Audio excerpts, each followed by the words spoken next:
Rain pelted my face as security gripped my elbows, marching me across the parking lot like a criminal. Through the glass walls of the break room, I could see them all raising crystal flutes, laughing around her. Brooke, with her perfect smile and Harvard degree. Colorful balloons bobbed against the ceiling tiles, while my personal items sat pathetically in a soggy cardboard box under my arm. I caught Elton's eye, my boss of 3 years, as he lifted his glass higher in a theatrical toast. His mouth formed words I could read even through the streaked glass and pouring rain. She'll fix your mess. 3 years. 1,095 days of missed sleep, skipped meals, and solving impossible traffic flow equations while they gradually eliminated my entire support team. 3 years of creating something revolutionary that would transform urban mobility forever. We're pursuing alternative methodologies, Elton had announced 30 minutes earlier, sliding an empty box across his glass desk. Someone with, shall we say, more conventional approaches. I didn't plead, didn't scream, just nodded mechanically while something vital inside me crumpled like aluminum foil. 3 years of my life, my brilliance, my actual blood and sweat, dismissed with corporate pleasantries and passive voice constructions. The security guard, Dennis, who used to smile at me every morning, now avoided my eyes as he watched me toss my drenched box into the passenger seat of my 10-year-old hatchback. Protocol, he mumbled, almost apologetically. I sat in my car watching the celebration continue through the rain-blurred windows. They'd been grooming Brooke for months, the rising star with impressive credentials who questioned my methods during every meeting. Wouldn't a traditional framework be more sustainable? She'd ask, never having faced the real-world chaos of an actual traffic grid under stress. I turned the key, and my car sputtered to life. Conventional approaches, traditional frameworks. These were code for, we don't understand your genius, so we're replacing you with something more familiar. The highway stretched before me as my windshield wipers fought a losing battle against the downpour. I'd pour everything into that traffic system, my creativity, my intuition, my very essence. And now someone else would claim it. Wait, before I continue this story, I need to check something with you. If you're finding this tale of corporate betrayal interesting so far, show your support by hitting that like button right now. Drop a comment if you've ever felt undervalued at work, and make sure you're subscribed to catch the rest of this wild ride. Trust me, you haven't seen anything yet. My name is Zephyr,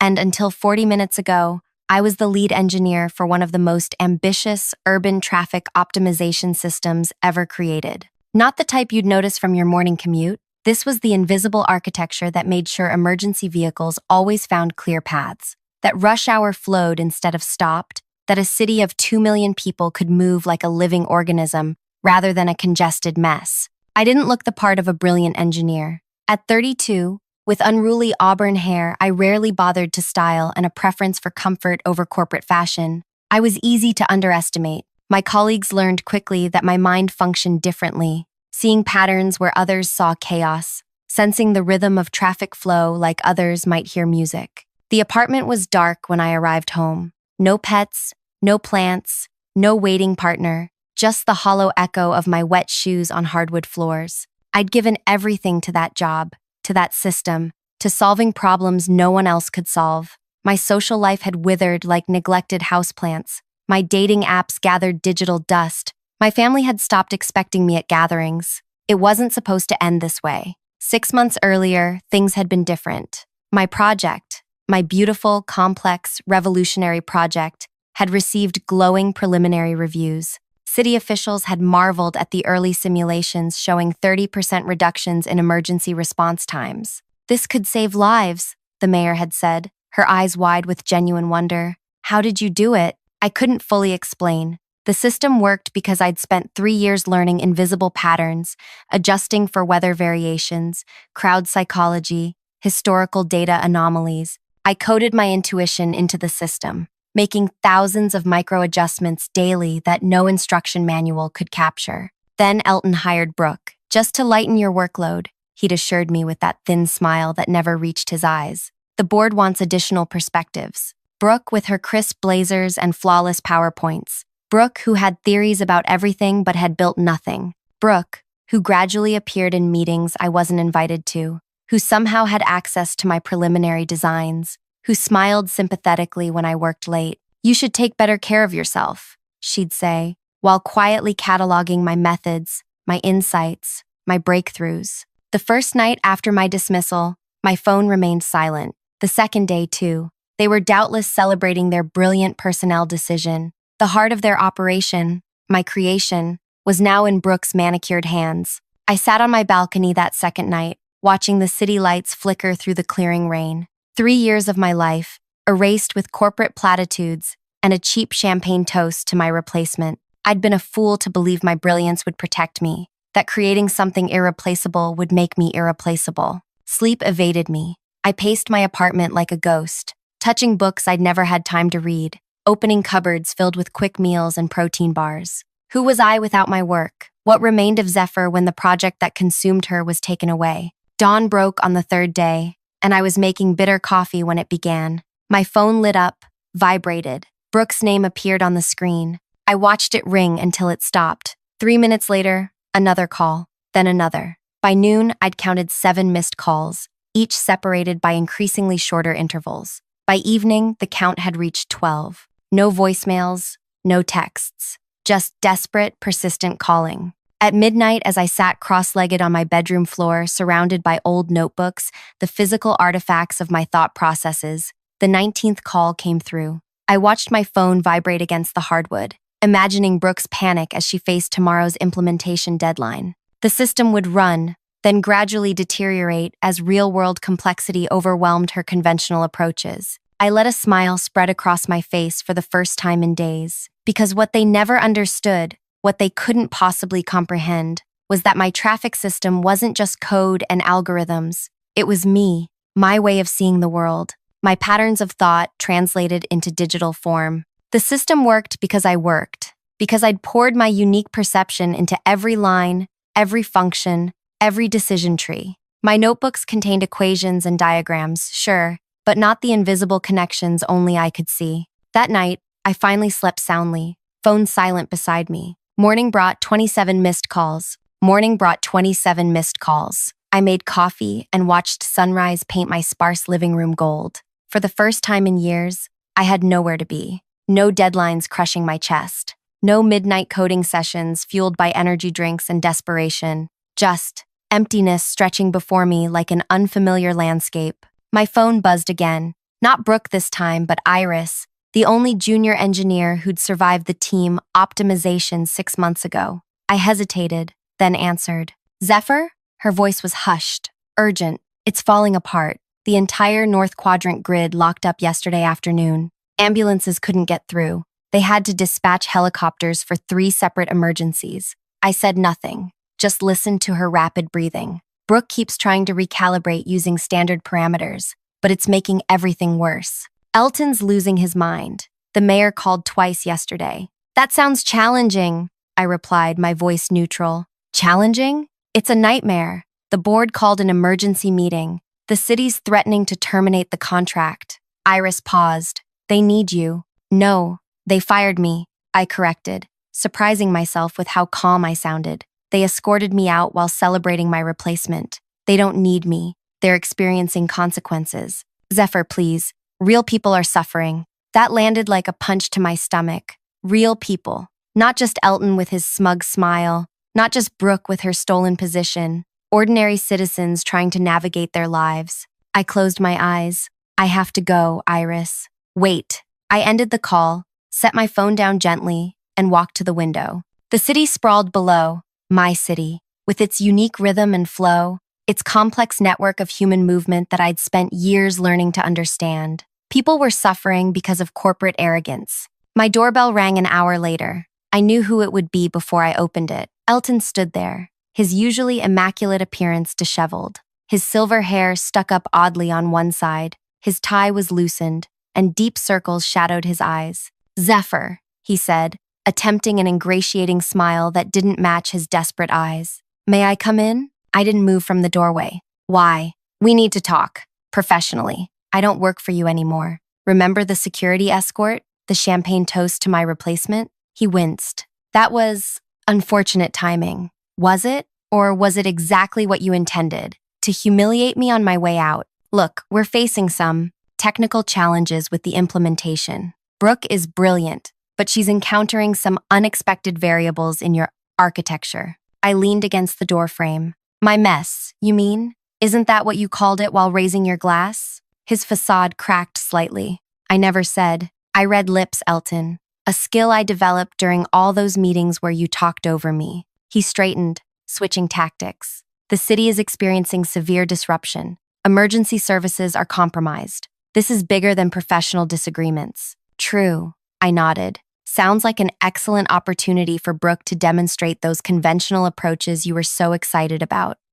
Zephyr, please, we're prepared to offer you a consulting contract. Triple your former salary. Just help us stabilize the system. I studied the man who'd dismissed 3 years of my life as a mess, who'd watched me be escorted out like a criminal, who'd toasted my replacement before my desk was even cold. No, just like that? Just like that.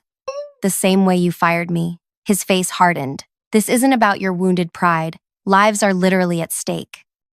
They always were. That's why I worked 60-hour weeks perfecting that system while you cut my team to improve quarterly numbers. That's why I missed my sister's wedding, optimizing emergency vehicle routing. That's why I skipped holidays and vacations and sleep. My voice remained steady. You never cared about lives when it was me sacrificing everything for them. I'll go to the board, he threatened. I'll make sure you never work in this industry again. I smiled then. Go ahead. Tell them exactly how badly you mismanaged this transition. Explain why you fired the one person who understood the system without ensuring knowledge transfer. I'm sure they'll be impressed with your leadership. Color drained from his face. What do you want? For you to leave my apartment. After Elton left, I turned my phone off and took a long, hot shower. Water washed over me as I processed what Iris had said. Real people suffering. That truth hovered like a weight. Whatever Elton and Brooke deserved, the city didn't. I spent that afternoon walking through downtown,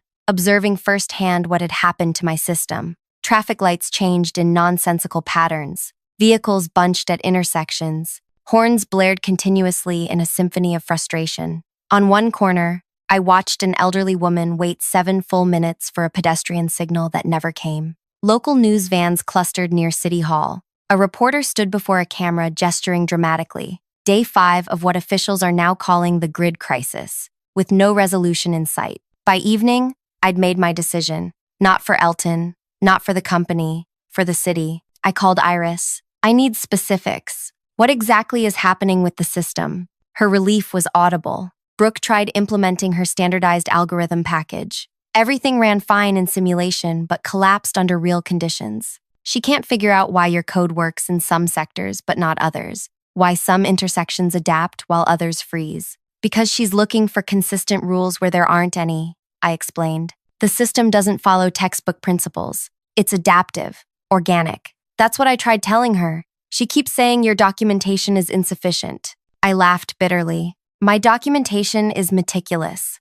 She just doesn't understand what she's reading. Will you help? Please? Even just advice? I hesitated. I'll think about it. The next morning, I received a text from an unknown number. An address, a time, and 5 words. Please, for the city. Mayor Vivienne. I recognized the address. A small cafe far from corporate headquarters. Neutral ground. Smart. Mayor Vivienne looked exhausted when I arrived, the weight of a paralyzed city evident in the new lines on her face. She stood as I approached her corner table. Thank you for coming, she said, extending her hand. I haven't agreed to anything, I reminded her, sitting down. I know, she signaled for coffee, but you're here, which means you care what happens to this city. The same way you cared when you designed a system that could have transformed urban mobility forever. Could have? Your former employer is considering shutting it down completely, reverting to the old system. I felt an unexpected pang at the thought of my creation being discarded. That would be unfortunate. It would be catastrophic, she corrected. Emergency response times are up 40%. We've had 2 traffic fatalities that might have been prevented with faster ambulance arrival. Schools can't run buses on schedule. People can't get to work. The server delivered our coffee. I wrapped my hands around the warm mug, buying time. I understand you were treated poorly, the mayor continued, her voice gentle but direct. I witnessed your dedication during development. I saw the brilliance of what you built, and I was shocked to learn you'd been removed from the project. Did they tell you I was removed, or did they say I left? She met my eyes. They said you'd moved on to other opportunities. I knew it was corporate language for something else. They fired me without warning, replaced me with someone who questioned my methods without understanding them, celebrated as security marched me out. She winced. I'm sorry, truly. But right now, 2 million people are suffering because the system you built, the system that worked beautifully, is failing without you. It's failing because they thought anyone could take over without understanding the underlying approach, because they valued credentials over proven results, because I know, she interrupted, and they were catastrophically wrong. But punishing them is punishing everyone else too. I stared into my coffee, conflicted. The mayor reached across the table, not quite touching my hand. Help us fix this. Not for them, for the city. I can hire you directly as a municipal consultant. Bypass the company entirely. They own the system. They licensed it to us. And right now, they're in breach of contract by providing non-functional infrastructure. We have legal grounds. For the first time in days, I felt a spark of something beyond anger. A possibility. I'd need certain guarantees, I said slowly. Complete creative control. My name on everything. The patents, the white papers, everything. And I choose my team. Mayor Vivian's eyes widened slightly. You've thought about this. I'm always thinking. It's both my greatest strength and the reason I don't sleep much. She nodded. I'll make it happen. As I walked home from that meeting, my phone buzzed with a text from Iris. Emergency board meeting tomorrow. Elton saying system needs complete rebuild. Brooke blaming sabotage in your code. Help!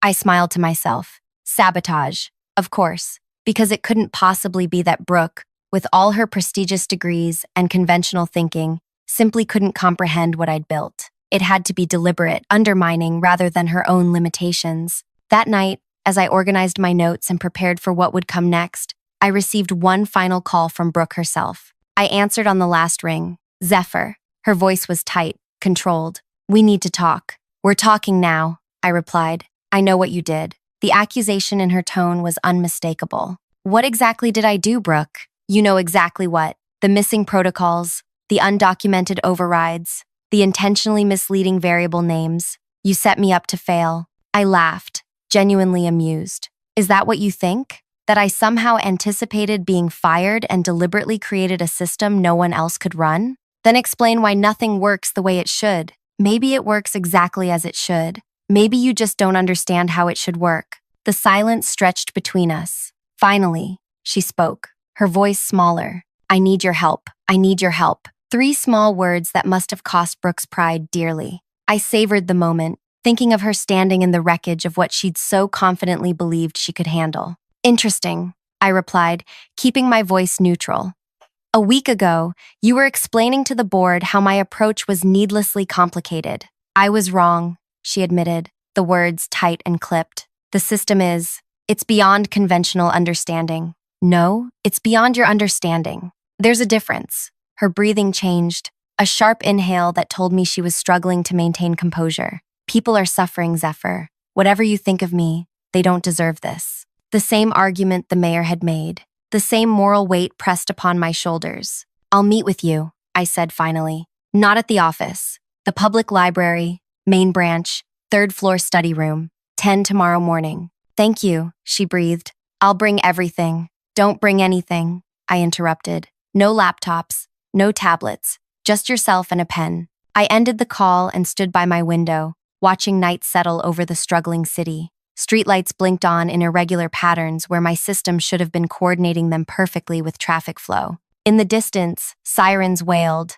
Another emergency vehicle fighting through congestion my system should have cleared. Sleep evaded me that night, not from stress, but from ideas flowing too rapidly to contain. By dawn, I'd filled a fresh notebook with calculations, diagrams, and a plan that went far beyond fixing what was broken. The library was nearly empty when I arrived. Brooke was already there, sitting rigidly in the study room, hair pulled back severely, dark circles shadowing her eyes. For a moment, I almost felt sympathy. Almost. Thank you for coming, she said, standing as I entered. I set my notebook on the table. Let's be clear. I'm not here to save your career. I understand. Do you? You took my job. You celebrated while security escorted me out. You told everyone you could fix my mess. She had the decency to look away. It wasn't. I didn't know they were letting you go that day. But you knew they were letting me go. Her silence was confirmation enough. Tell me what's happening with the system, I said, opening my notebook.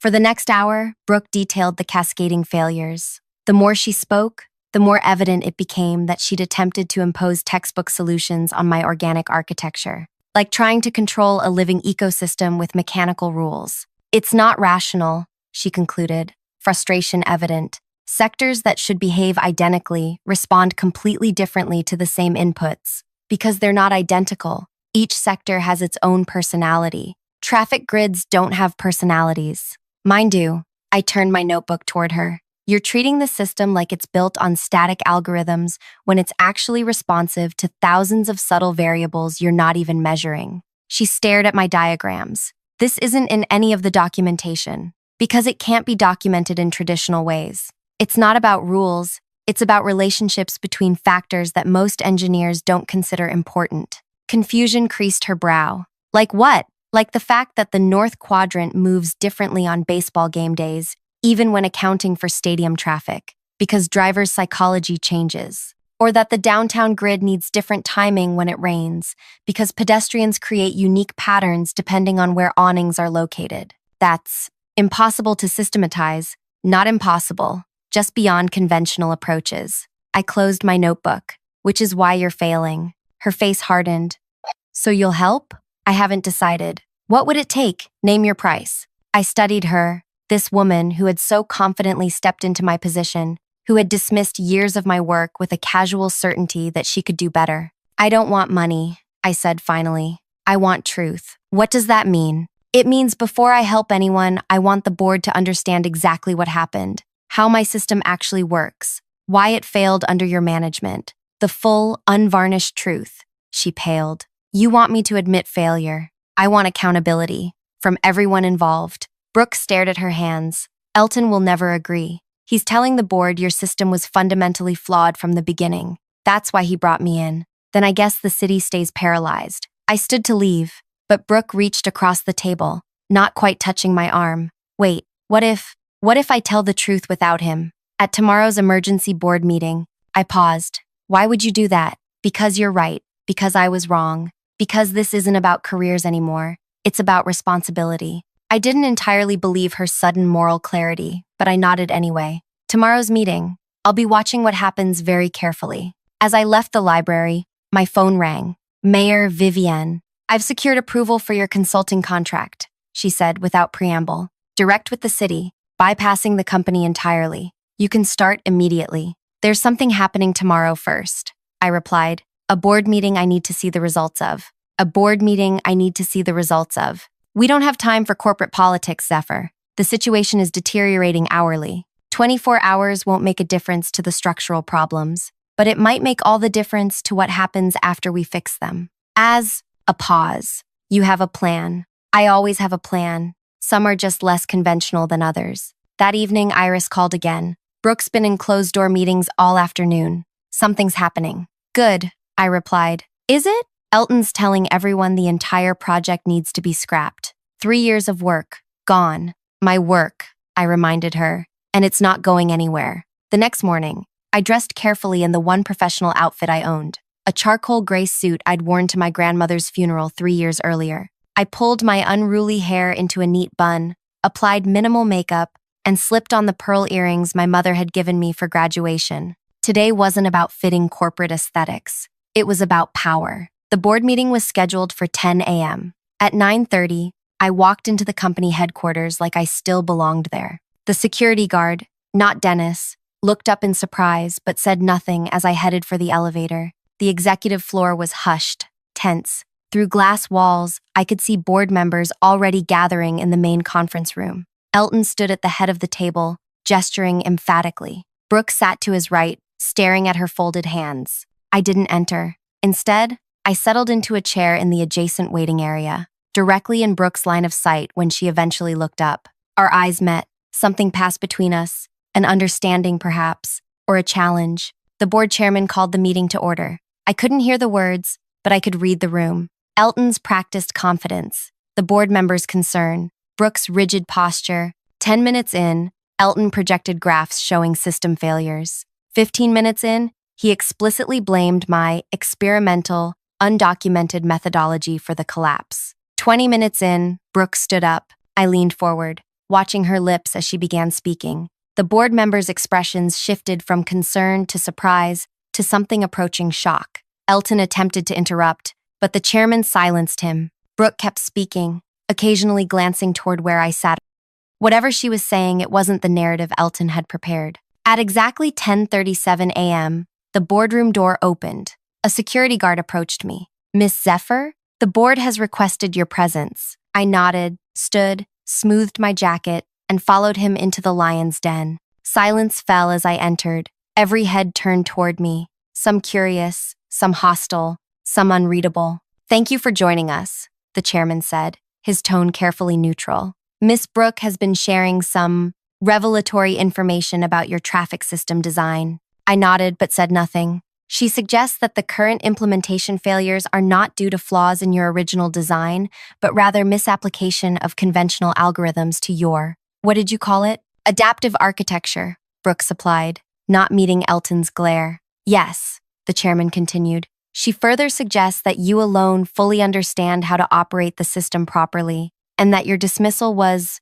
precipitous." I turned to Elton, whose face had flushed an unhealthy shade of red. "Precipitous," I repeated. An interesting choice of words for firing the one person who understood the multi-million-dollar system you'd contracted to deliver to the city. "Now see here," Elton began, but the chairman raised a hand. "Miss Zephyr, the situation is critical. The city is threatening legal action for breach of contract. Our reputation is suffering immeasurable damage. We need solutions, not recriminations." "I agree completely," I replied calmly, "which is why I've accepted a position as direct consultant to the mayor's office, effective immediately." The room erupted in confused murmurs. The chairman banged a small gavel for order. "You've what?" Elton sputtered. "The city has exercised its contractual right to engage independent expertise when the primary contractor fails to deliver functional infrastructure," I explained. "Since you licensed my system to them but can no longer make it work, they've hired me to fix it."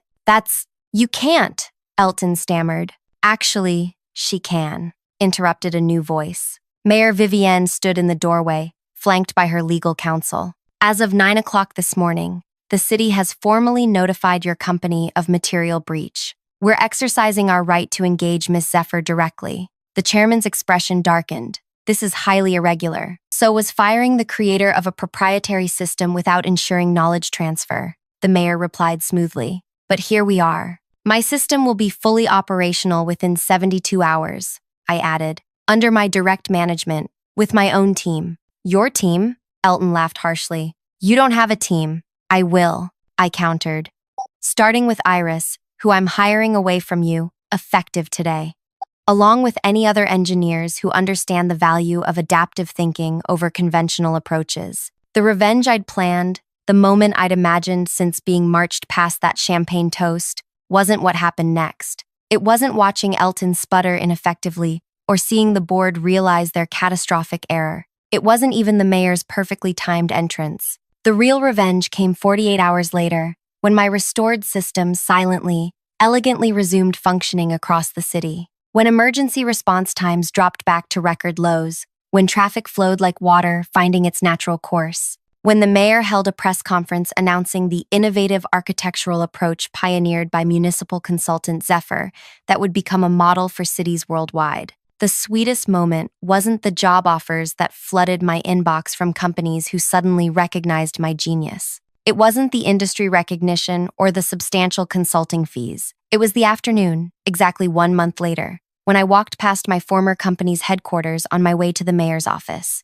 Through the glass lobby, I saw moving boxes and people clearing out desks. The city contract, their primary source of revenue, had been permanently reassigned to my newly formed Municipal Innovation Division. Near the entrance, looking shell-shocked, stood Elton, watching his empire crumble. Our eyes met through the glass. I didn't smile, didn't gloat, just nodded once and continued walking. My team of brilliant, unconventional thinkers waiting for me at City Hall. Because true revenge isn't about destruction, It's about building something better from the ashes of what was taken from you. If you've made it to the end of this journey with me, you know what it feels like to be underestimated, dismissed, and then vindicated. Drop a comment sharing your own story of professional redemption. Like this video if you believe in the power of unconventional thinking. And subscribe to hear more stories of triumph over corporate toxicity. Because sometimes the best revenge isn't just success, it's changing the entire game.